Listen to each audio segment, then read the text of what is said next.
ఆంధ్రప్రదేశ్ మాజీ ముఖ్యమంత్రి వైఎస్ జగన్మోహన్ రెడ్డి దగ్గర ఉన్నటువంటి ప్రజాధనాన్ని తిరిగిచ్చేయాలి అంటూ ఆంధ్రప్రదేశ్ ప్రభుత్వం జగన్మోహన్ రెడ్డికి నోటీసులు పంపించింది. అయితే ఆ నోటీసుల మీద జగన్మోహన్ రెడ్డి కానీ జగన్మోహన్ రెడ్డి టీం కానీ ఇప్పటివరకు ఎటువంటి రిప్లై ఇవ్వనటువంటి నేపథ్యంలో అసలు ఆంధ్రప్రదేశ్ ప్రభుత్వం తదుపరి చర్యలు ఏం తీసుకోబోతుందనేది ఇప్పుడు సర్వత్రా చర్చనీయాంశంగా అయితే మారింది. ఈ నేపథ్యంలోనే ఈ అంశం మీద మనం విశ్లేషణ చేసుకునే ప్రయత్నం చేద్దాం. ప్రస్తుతం మనతో పట్టున్నారు ప్రముఖ రాజకీయ విశ్లేషకులు, ప్రముఖ సీనియర్ జర్నలిస్ట్ సిఎస్ రావు గారు. సార్తో మాట్లాడదాం. సార్ నమస్తే. నమస్తే. జగన్మోహన్ రెడ్డి దగ్గర ఉన్నటువంటి ప్రజాధనం ఏదైతే ఉందో దాన్ని తిరిగి ఇచ్చేయాలి అంటూ ఆంధ్రప్రదేశ్ ప్రభుత్వం జగన్మోహన్ రెడ్డికి నోటీసులు ఇవ్వడం, జగన్మోహన్ రెడ్డి దాని మీద రెస్పాండ్ కాకపోవడం, ఈ నేపథ్యంలోనే అసలు ఆంధ్రప్రదేశ్ ప్రభుత్వం జగన్మోహన్ రెడ్డి మీద ఎటువంటి చర్యలు తీసుకోబోతుంది అనేది సర్వత్రా చర్చనీయాంశంగా అయితే మారింది. ఏంటి సార్ అసలు ఆంధ్రప్రదేశ్ ప్రభుత్వం నెక్స్ట్ చెప్పిందంటే ఏం చెప్తారు? సో ఆంధ్రప్రదేశ్ ప్రభుత్వం అయితే జిఏడి నుంచి నోటీసులు పంపించింది. మీరు గవర్నమెంట్ నుంచి ఏదైతే ఫర్నిచర్ మీరు కొనుగోలు చేశారో అది మాకు తిరిగి ఇచ్చేసేయండి, గవర్నమెంట్కి తిరిగి ఇచ్చేసేయండి అని చెప్పి జిఏడి నోటీసులు పంపించింది. అది అఫీషియల్గా పంపించినటువంటి నోటీసులు. గతంలో కోడెల శివప్రసాద్కి ఏ విధంగా అయితే పంపించారో ఉమ్మడి ఆంధ్రప్రదేశ్ నుంచి వచ్చినటువంటి ఫర్నిచర్ ఏదైతే ఉందో ఆయన దాంతోపాటు కొంత కొత్తగా కొనుగోలు చేశారు స్పీకర్గా ఉంటూ, అది ఆయన ఇంటికి తరలించారు అనేది ఆ రోజున ఆయన మీద వచ్చినటువంటి అభియోగం. ఆ మేరకు నోటీసులు ఇచ్చారు. అప్పుడు కూడా సేమ్ ఇప్పుడు ఎలా జగన్మోహన్ రెడ్డికి ఇచ్చారో అప్పుడు కోడెల శివప్రసాద్ కూడా నోటీసులు ఇచ్చారు. నోటీసులు ఇస్తే కోడెల శివప్రసాద్ నుంచి వచ్చినటువంటి రిప్లై ఏంటంటే, నేను దొంగతనం చేయలేదు, నేను దొంగతనం ఏం పెట్టుకోలేదు, మీకు మీ ఫర్నిచర్ ఎంతో దాని వాల్యూ కడితే నేను అమౌంట్ కడతాను, లేదంటే మీరు తీసుకురావాలనుకుంటే నేను ఇస్తాను అని చెప్పేసి అన్నాడు ఆయన. ఇది ఆయన చెప్పింది రిప్లైలో. ఇప్పుడు జగన్మోహన్ రెడ్డికి కూడా సేమ్ అదే తరహాలో జిఏడి నుంచి నోటీసులు వెళ్ళాయి జగన్మోహన్ రెడ్డికి. ఎందుకు, ఆయన ప్రతిపక్ష నేత కూడా కాదు, ఇప్పుడు కేవలం ఎమ్మెల్యే మాత్రమే. కాబట్టి ఆ ఫర్నిచర్ మొత్తం తిరిగి ఇచ్చేయాలని చెప్పి జిఏడి నోటీసులు కూడా ఇచ్చింది. కానీ ఇప్పటి వరకు అక్కడి నుంచి రిప్లై రాలా ఏంటి అనేది. ఇది ఒకటి. అసలు జిఏడి నుంచి నోటీసులు ఇచ్చేంత వరకు జగన్మోహన్ రెడ్డి ఉండకూడదు. అవును. ఎందుకు ఉండకూడదు అని అంటే, జగన్మోహన్ రెడ్డి ప్రతి మీటింగ్లో ఏం చెప్తూ ఉంటారంటే, విశ్వసనీయత, విలువలతో కూడినటువంటి రాజకీయాలు చేయాలి, మాట ఇస్తే మాట తప్పకూడదు, అలాంటి రాజకీయాలు నేను చేయడానికి వచ్చాను, ప్రతి ఇంట్లో నా ఫోటో ఉండాలి, నా ఫోటోకి దండేసి దేవుని కొలిసినట్టు కొలవాలి, అలా నేను పరిపాలన సాగిస్తానని చెప్పి అప్పట్లో చెప్పాడు. పరిపాలన ఏ విధంగా ఉందో చూసాం మొన్నటి వరకు కూడా. అయితే ఇప్పుడు ఆయన మొన్న ఓడిపోయిన తర్వాత కూడా ఆయన ఏమంటాడు, విశ్వసనీయత, విలువలతో కూడినటువంటి రాజకీయాలు చేయడానికి నేను ఎన్ని కష్టాలైనా పడతాను, ఎన్ని కేసులైనా ఎదుర్కొంటాను అని చెప్పాడు. విశ్వసనీయత, విలువలు అనేవి ఉంటే జగన్మోహన్ రెడ్డికి ఉన్నాయని చెప్పి ఆయన భావిస్తే జిఏడి నోటీసులు ఇవ్వకముందే ఆయన ఫర్నిచర్ మొత్తాన్ని పంపించాలి.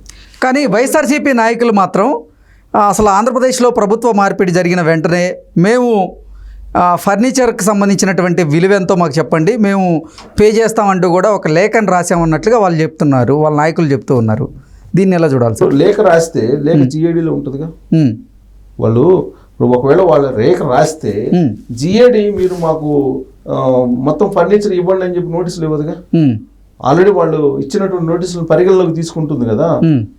కానీ వాళ్ళు లేఖ రాసామని చెప్పి అదే చెప్పేది, విశ్వసనీయత, విలువలతో కూడినటువంటి రాజకీయాలు చేయాలన్నాడు కదా, నిజాలు చెప్పాలి, అబద్ధాలు చెప్పకూడదు అన్నాడు కదా. జగన్మోహన్ రెడ్డి మొత్తం చెప్పేది అబద్ధాలే కదా. కళ్ళు తెరిచి అలవోకగా చెప్పేస్తాడు జగన్మోహన్ రెడ్డి అబద్ధాలు. దానికి ఉదాహరణలు బోల్డెన్ ఉన్నాయి. అవన్నీ మనం చెప్పుకుంటూ పోతే దాదాపు 140, 150, 2019 ఎన్నికల సందర్భంగా హామీలు ఇచ్చారు. ఆ తర్వాత ఏమైందో మనం చూసాం. ఈ ఫర్నిచర్ వ్యవహారం రోజు రోజుకి అసలు వైఎస్ఆర్సీపీకి డ్యామేజ్ని కలుగజేస్తున్నటువంటి నేపథ్యంలో జగన్మోహన్ రెడ్డి అసలు ఎందుకు దీని మీద రెస్పాండ్ అవ్వడం లేదు, ఎందుకు ఈ నోటీసుల మీద ఆయన రిప్లై ఇచ్చేటువంటి ప్రయత్నం చేయడం లేదంటే ఏం చెప్తారు? ఇప్పుడు జగన్మోహన్ రెడ్డి మనస్తత్వం గురించి, జగన్మోహన్ రెడ్డి వాలకం గురించి కొంతమంది చెప్తూ ఉంటారు. రఘురామకృష్ణరాజు లాంటి వాళ్ళు చెప్తూ ఉంటారు. ఫస్ట్ అసలు ఆయన మెంటాలిటీ ఎలాంటిదో బయటపడి చెప్పినటువంటి వాళ్ళు హీరో రాజశేఖర్ చాలా క్లియర్గా అప్పుడే చెప్పాడు. తొలి రోజుల్లోనే పక్కన ఎవరైనా సరే ఇస్త్రీ గుడ్లు వేసుకున్నా కానీ జగన్మోహన్ రెడ్డికి నచ్చదు అనేటువంటి విషయాన్ని రాజశేఖర్ చెప్పాడు. ఆయన మనస్తత్వం వేరే ఉంటుంది. డయాస్ మీదకి ఈయన వెళ్ళినప్పుడు జనరల్గా ఆయన హీరో కాబట్టి, సినిమా హీరో కాబట్టి నలుగురు అభిమానులు తోడవుతారు. అది ఆయన జీర్ణించుకోలేడు. అతని దగ్గరికి పోనటువంటి వాళ్ళు తన దగ్గరికి వస్తున్నారు, తన దగ్గరికి ర్యాలీ అవుతున్నారు అనేటువంటి కాన్సెప్ట్లో మీరు ఉంటే ఓన్లీ జీవితాన్ని ఉంచండి, మీరు వద్దు పార్టీలో అని చెప్పారు అని చెప్పి ఆ రోజున రాజశేఖర్ చెప్పింది. ఆ రోజు నుంచి మనం రివ్యూ చేసుకుంటే కనుక వైఎస్ఆర్ కాంగ్రెస్ పార్టీ నుంచి బయటికి వచ్చినటువంటి ప్రతి వాళ్ళు చెప్పేది ఇదే. అనేక అంశాలు చెప్పినా ఈ అంశం ఖచ్చితంగా చెప్తారు. జగన్మోహన్ రెడ్డి దగ్గరకు పోతే విలువ ఇవ్వడు, జగన్మోహన్ రెడ్డి అక్కడ పోతే మంచి డ్రెస్లు వేసుకోవడానికి లేదు, ఇవన్నీ చెప్తుంటారు. ఈవెన్ ఇప్పుడు Vemireddy Prabhakar Reddy one of the key person కదా అప్పుడు జగన్మోహన్ రెడ్డికి. మరి వేమిరెడ్డి ప్రభాకర్ రెడ్డి బయటికి ఎందుకు వచ్చాడని చెప్పి ఆయన చెప్పాడు కదా, విలువ లేదు అక్కడ, విలువ ఇవ్వడు జగన్మోహన్ రెడ్డి మనుషులకి అని చెప్పి ఆయనే చెప్పాడు కదా వేమిరెడ్డి ప్రభాకర్ రెడ్డి. వేమిరెడ్డి ప్రభాకర్ రెడ్డిని ఒక రకంగా చెప్పాలంటే అతను ఉన్నతమైనటువంటి విలువలు, తర్వాత ప్రజల డబ్బుతోటి ఏదో దోచేయాలి, సంపాదించాలి అని చెప్పి అనుకోడు. ఆయన ఇంకా పారిశ్రామికవేత్తగా ఆయన సంపాదించిన డబ్బులే ప్రజలకు పెడుతున్నాడు చెప్తే, సేవా కార్యక్రమాలు చేస్తున్నాడు చెప్తే, ప్రజల నుంచి దోచుకునేటువంటి ఆలోచన వేమిరెడ్డి ప్రభాకర్ రెడ్డికి లేదు. అది రాజకీయాల్లో ఉన్నటువంటి వాళ్ళు ఎవరైనా చెప్తారు. అలాంటి వ్యక్తికే జగన్మోహన్ రెడ్డి విలువ ఇవ్వలేదు.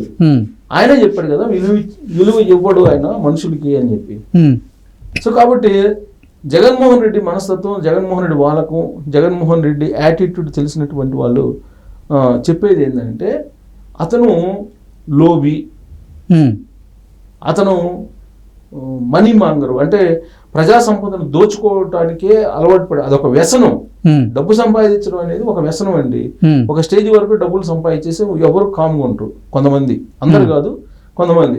ఆ స్టేజ్ వరకు చాలు అని చెప్పేసి అనుకుంటే ఓకే, కానీ మితిమీరినటువంటి వ్యసనం, అక్రమార్జన అనేది జగన్మోహన్ రెడ్డికి వ్యసనంగా మారిందంట. వ్యసనంగా మారకపోతే మీరు రిషికొండ ప్యాలెస్ వ్యవహారం ఏంటి? అసలు రిషికొండ ప్యాలెస్ని 500 కోట్లతోటి ఏ అధికారంతో నువ్వు కట్టుకుంటావు? ముఖ్యమంత్రి అయినంత మాత్రాన తాను ఏ నిర్ణయం తీసుకుంటే అది చెల్లుతుందా?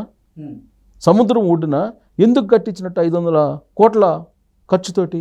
దాన్ని రకరకాలుగా మాట తప్పి, మడమి తిప్పి, కాళ్ళు తిప్పి, ఏళ్ళు తిప్పి, మెడ తిప్పి, నోరు తిప్పి చెబుతున్నారు దాన్ని టూరిజం అని చెప్పి. కొన్ని రోజులు అన్నారు టూరిజం స్పాట్ కింద మేము టూరిస్టులకి కోసం మేము ఏర్పాటు చేసామన్నారు. తర్వాత ఏమన్నారు, మళ్ళీ దాన్ని ఎవరన్నా అఫీషియల్స్ వస్తే దాన్ని ఉపయోగించుకోవడానికి పెట్టామన్నారు. ఆ తర్వాత ఏమన్నారు, కమిటీ చేసాం ఐఏఎస్లది, వాళ్ళేమో సీఎం క్యాంప్ ఆఫీస్కి వాడుకోవచ్చు అని చెప్పారని చెప్పి వాళ్ళు సజెషన్ చేశారు. ఆ సజెషన్ మేరకు మేము అధికారంలోకి వస్తే విశాఖ నుంచి పరిపాలన చేయడానికి దాన్ని ఉపయోగించుకుంటామని చెప్పారు. సరే, వాళ్ళు చెప్పిన దానికి అనుగుణంగా అక్కడ అసలు నిర్మాణాలు ఉన్నాయా? లేవు. నిర్మాణాలు ఎక్కడ ఉన్నాయి? టూరిస్ట్ ప్లేస్ కింద టూరిస్టులకి ఇచ్చేటువంటి ప్యాలెస్ లాగా ఉంది, అది కాదు. చదరపడికి దాదాపు 50,000 60,000 పడింది అంటున్నారు. ఇది ఎస్ఎఫ్టీకి, చదరపడికి ఎస్ఎఫ్టీకి కన్స్ట్రక్షన్ కాస్ట్ టాప్ ఎండ్లో చేసినా కానీ 15,000 10,000 పడతాయి అంటున్నారు. అలాంటిది ఇటాలియన్ స్ట్రక్చర్ తోటి నువ్వు రాజ ప్రసాదాన్ని కట్టుకొని విలాసవంతమైనటువంటి జల్సా కోసం ఆ విధంగా చేసేవారు. అంటే మనీ మాంగర్ కాక ప్రజా సంపదను దోచుకోవటమే వ్యసనంగా చేసుకున్నటువంటి వ్యక్తి ఎవరైనా ఉన్నారంటే జగన్మోహన్ రెడ్డి అని చెప్పి ఎవరైనా అంటే మనం కాదనగలమా? ఇవన్నీ చూసిన తర్వాత కాదనగలమా? ఇప్పుడు తాడేపల్లి క్యాంప్ ఆఫీస్ ఉంది. తాడేపల్లి క్యాంప్ ఆఫీస్లో 30 అడుగులు ఎత్తున కంచి ఎందుకంటే ఎవరైనా నేర్పిస్తారా? ఈవెన్ నేషనల్ మీడియాలో ఏమంటుంది, సద్దాం హుస్సేన్ లాగా కట్టించుకున్నాడని చెప్పి నేషనల్ మీడియా కూడా వర్ణిస్తుంది కదా. ఇప్పుడు ఆ ఖర్చు అంతా ఎవరిది? మొత్తం దాదాపు కొన్ని 100 కోట్ల రూపాయలు దానికి పెట్టారు అంటున్నారు. ఇది అది అక్కడ కూడా తాడేపల్లి ఆ క్యాంప్ ఆఫీస్ని రెనోవేషన్ చేసుకోవడం కానీ ఇంటీరియర్స్ కానీ ఏదైతేనేమి దాదాపు 100 నుంచి 150 కోట్లు ఖర్చు పెట్టారని చెప్పి అంటున్నారు. ఇప్పుడు ఆ 100-150 రోడ్లతో సహా 100-150 కోట్ల రూపాయలు మరి అక్కడ ఆయన నుంచి రికవరీ చేయాలి కదా. ఇప్పుడు ఆ కంచికైనటువంటి ఖర్చు ఎవరు పెడతారు? 30 అడుగుల ఎత్తున, లేదంటే ఆ కంచిని తీసేయాలి. ఆ కంచిని తీసి ప్రభుత్వం హ్యాండ్ ఓవర్ చేసుకోవాలి. ఫర్నిచర్ ఇవ్వడానికి ఆయనకి ఇష్టపడలేదు. ప్రజా సంపదను దోచుకోవడం తప్ప ఆయన ఒక వ్యసనంగా మారింది అని చెప్పి కొంతమంది వాళ్ళ పార్టీ నుంచి బయటకు వచ్చిన వాళ్ళు అంటున్నారని అంటే ఇప్పుడు ఇవన్నీ చూసిన తర్వాత వాళ్ళని నిజమేనేమో అనిపిస్తుంది కదా. ఇప్పుడు జగన్మోహన్ రెడ్డి గనక ఈ ప్రజా సంపద గనక ఆంధ్రప్రదేశ్ ప్రభుత్వానికి తిరిగి ఇవ్వకపోతే ఆంధ్రప్రదేశ్ ప్రభుత్వం జగన్మోహన్ రెడ్డి మీద ఎటువంటి చర్యలు తీసుకునేందుకు సిద్ధంగా ఉంది అంటే ఏం చెప్తారు? As per the law criminal చర్యలు తీసుకోవచ్చు. As per the law criminal చర్యలు తీసుకోవచ్చు. ఆయన మీద కేసు పెడతారు. కేసు పెట్టి రెవెన్యూ రికవరీ యాక్ట్ కింద కూడా రికవరీ చేసుకునేటువంటి అవకాశం ఉంది. క్రిమినల్ కేసులు ఒకసారి నమోదైన తర్వాత యాక్షన్ ఎలా ఉంటుందో జగన్మోహన్ రెడ్డికి తెలుసు మనకన్నా కూడా. ఎందుకంటే అనేక కేసులు ఆయన ఫేస్ చేస్తున్నాడు కాబట్టి సిబిఐ నుంచి ఈడీ వరకు ఫేస్ చేస్తూ వస్తున్నారు కదా ఆయన. క్రిమినల్ కేసుల కింద అది కన్వర్ట్ అయితే ఆయనకి ఉండేటువంటి 23 కేసులు ఉన్నాయి కదా, ఇంకొక 24 కేసు అయ్యిద్ది అనుకుంటాడేమో బహుశా. అయితే అయింది నేను ఇవ్వనని చెప్పి అనుకుంటున్నాడేమో. సో ఆయన గురించి తెలిసినటువంటి వాళ్ళు ఏంటంటే ఆయన డబ్బులు ఎవరికి ఇవ్వడు, తీసుకోవడం తప్ప ఇవ్వడం తెలియదు అని చెప్పి అంటుంటారు. ఆయన గురించి తెలిసినటువంటి వాళ్ళు, ఆ పార్టీ నుంచి బయటకు వచ్చినటువంటి వాళ్ళు చెప్పేటువంటి మాట, తీసుకోవడం తప్ప ఇవ్వడం తెలియదు డబ్బులు అనేది. ఓకే, ఆయన అలాంటిది ఆయనకి వ్యసనం. అది అతను లోబి అంటుంటారు తెలుగులో. లోబి అతను ఎవడు అంటారు. లేకపోతే విశ్వసనీయత విలువలతో కూడినటువంటి రాజకీయాలు అని చెప్పి ప్రతి వేదిక మీద చెప్తుంటాడు కదా ఆయన. మరి ఎందుకో అది ఓడిపోగానే ఇచ్చేయాలి కదా, పంపించాలి కదా, ఉన్నతనంగా ఉంటుంది కదా, చెప్పుకునేవాళ్ళు కదా. నోటీసులు ఇచ్చేంత వరకు ఎందుకు ఉండాలి అసలు? నోటీసులు ఇచ్చేందుకు ఉండాల్సిన అవసరం లేదు, మొత్తం పంపించాలి కదా.